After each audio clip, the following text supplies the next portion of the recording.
Diocletian, 240 to 312 CE, Roman emperor who reformed the entire structure of the Roman Empire after years of civil war, social strife, and barbarian invasions.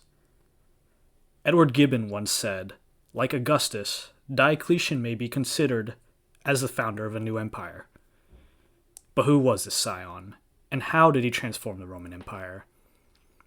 Marcus Aurelius is often considered to be the last emperor of the Pax Romana, or Peace of Rome.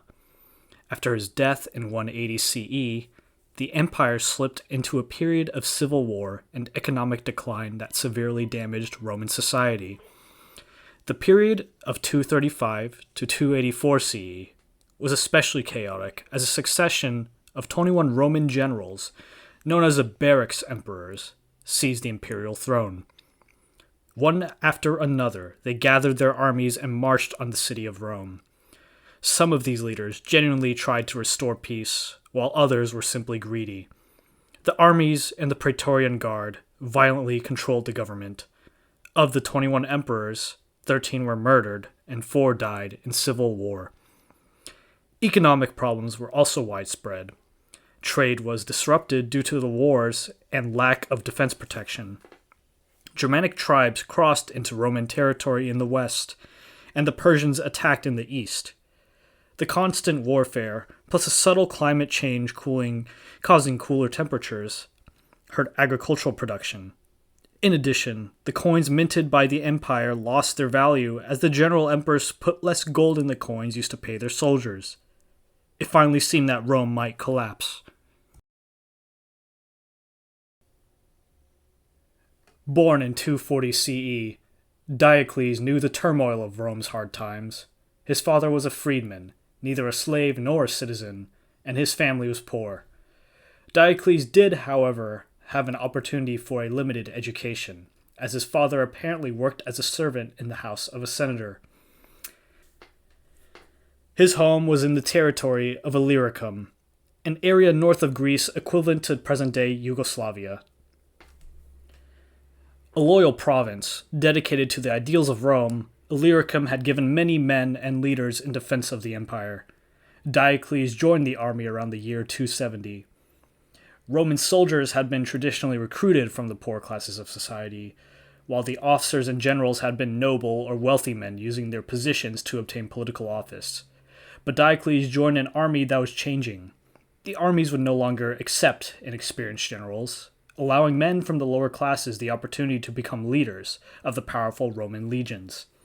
By 260, noblemen had lost the exclusive right to lead the armies of Rome. Diocles soon became a general. The earliest account of him is as commander of a large unit of troops in Moesia, or modern-day Bulgaria. Calm, patient, and self-controlled, he was a fervent believer in traditional Roman religion and wanted to live up to the virtues of past Roman leaders. As various other generals seized and lost control of power, Diocles watched and waited. Although not highly educated, he had a practical approach to the organization and a bright, alert mind. These characteristics allowed him to understand Rome's problems and devise a cautious rise to power. In 284 CE, when the Emperor Numerian was assassinated, Diocles, now an imperial general, executed those thought to be responsible. Although there is some doubt concerning the involvement of Numerian's brother in the plot, Diocles personally executed him in front of the gathered legions and used the event to have himself proclaimed emperor. At around the age of 40, promising his soldiers gold for their support, he took the imperial name Gaius Aurelius Valerius Diocletianus. In 285 CE, Diocletian strengthened his power, using friendships made with other generals from Illyricum. That spring, he fought a major battle and came close to losing, until his rival Carinus was murdered. When the leaderless army agreed to join Diocletian's forces, he became the undisputed ruler of Rome. Using the humane rule of Marcus Aurelius as his model, he first made a sacrifice to the gods in thanksgiving for his victory. Then, assuring Carinus' supporters that they were safe, which was unusual during a period of such bloodshed, he sent messengers to announce a new era of peace and reconciliation. As emperor, he immediately began to change Rome. He took the unheard-of step of becoming emperor without the Senate's approval. His trust of politicians was less than his trust of military men. Diocletian also began pursuing a war effort against the Germanic tribes in an attempt to establish permanent stability for Rome's government and borders. It is in the reorganization of the government that Diocletian made his most dramatic innovations. For an emperor to adopt a young man as a son to succeed him was not unusual. However, Diocletian adopted Maximian, an experienced general who was only several years younger than himself. Maximian was made Caesar, a position second only to Diocletian's office of Augustus. By sharing authority, Diocletian would have a second in command who was both powerful and loyal. Unfortunately, this arrangement fell apart in 285 when a revolt erupted in Gaul and Britain, led by Carausius. To strengthen Maximian's rule, Diocletian gave him complete imperial authority over the Western Roman Empire. Maximian and Diocletian were now co-emperors. The documents of the time call them brothers.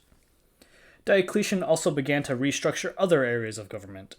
By doubling the provinces of Rome from 50 to 100 and assigning administrators who only worked for the emperor, he made the new dioceses smaller and easier to govern. Past emperors had been relatively independent, while some provinces were controlled by senatorial administration. With the government of the empire becoming more unified and efficient, Diocletian was creating a huge military camp. The administration of this nascent organization occupied most of his time. Another of Diocletian's innovations was the establishment of Nicomedia as his capital. This village, located in modern-day Turkey, was made into a royal city meant to rival Rome. In the same way, Maximian established his capital in the city of Milan in northern Italy. These new centers gave each emperor an established headquarters, drawing the focus of the empire away from the old capital, the city of Rome. Rome had been the prize in past attempts to seize power. It had also been the home of the corrupt dealings of many senators and politicians. The new capitals of Nicomedia and Milan provided better administration and safety. They also sent the message that the center of the Roman Empire was no longer in a city, but wherever the emperor made his home. In 287, Diocletian secured the border with Persia through diplomatic means. 3 years later, he defeated the German invaders in the border area nearest his home of Illyricum and held a celebration in Milan to honor his success. It was at this gathering that the religious element of his reign became more evident. The peace which the two emperors had brought before the empire was called Concordia Diorum, or the peace of God. It was an age of renewed belief in the old religious ideals of Rome. Equating himself with Jupiter and Maximian with Hercules, he had their birthdays celebrated during the yearly festivals of these gods. In the panegyric to Maximian, Diocletian claims Jupiter rules heaven and Hercules pacifies the earth, just as, in all great enterprises, it is Diocletian who directs and Maximian who carries them out. Diocletian began to elevate himself in authority and in symbol by having himself carried above the heads of the people. When a person came to see the emperor, he or she now poured a libation to Diocletian, as if he were a god. He also built elaborate palaces for himself, his family, and Maximian. With long hallways and high doors, the palaces emphasized the new opulence of the emperor and established a sense of awe in the minds of those who visited. To ensure that the empire would continue in peace and that political process would be stabilized, Diocletian established the Tetrarchy, or the rule of 4. He crowned 2 Caesars, one for himself and one for Maximian, who were second in command and next in line to become rulers of the eastern and western halves of the empire. In this way, Diocletian tried to eliminate all doubt about those who would be the next rulers of Rome.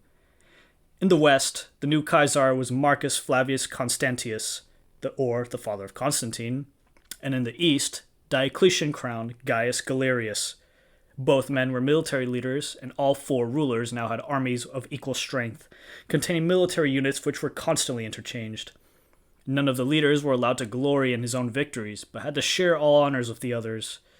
Diocletian and Galerius fought side by side, while Maximian and Constantius shared the long-awaited victories in Britain against Carausius. This was not 4 separate governments, but an empire ruled by a united brotherhood, with Diocletian as its leader. Aurelius Victor says of their partnership, they looked up to Diocletian as to a father, or one as would to a mighty god. Between 293 CE and 295 CE, Diocletian fought more battles against German tribes, further strengthening the border defenses. But another important military campaign, accompanied by Galerius, was against the Persians. A new Persian empire had been emerging under the leader Shapur. In 296 CE, Shapur broke the treaties of 287 and marched into Rome's territories, badly defeating Galerius early in the war. To make things worse, a revolt broke out in Egypt against an unfair tax levied by a weak Roman governor. Marching part of his army to Alexandria in Egypt, Diocletian besieged the city, while Galerius worked to restore the troops facing the Persians. Fortunately, the Persians did not pursue their initial victories, and in 298 the Egyptian revolt was also destroyed. That same year, Diocletian inducted up to 25,000 fresh troops from the Germanic borders to renew the effort against Persia. The old method of defense had been the use of a thin line of fortresses with small garrisons of soldiers across the border. Now Diocletian built more defensible forts, with large groupings of cavalry and fast-moving infantry who could quickly intercept invaders. Years later, Zosimus would describe this defense saying, "The frontiers were everywhere dotted with cities, forts and towers, and the whole of the army set along to them. It was impossible for the barbarians to break through." In 298 CE, Galerius defeated the Persians in a battle near Erzurum in Syria. When Diocletian convinced the enemy to give up hopes of victory the following year, a treaty was signed between the two empires, providing stability in the east.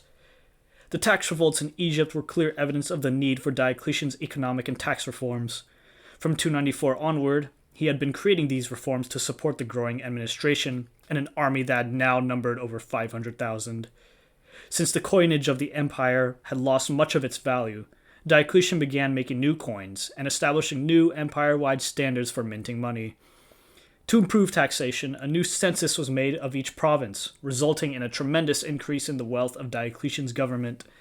Funds were drawn from all areas, even Italy, which had previously been exempt.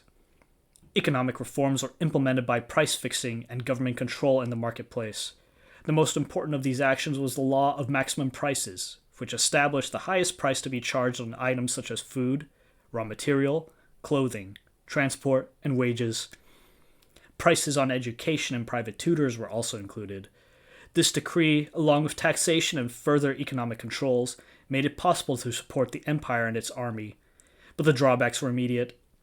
Wealthier people found ways to avoid paying taxes, so the lower classes bore the weight of this burden.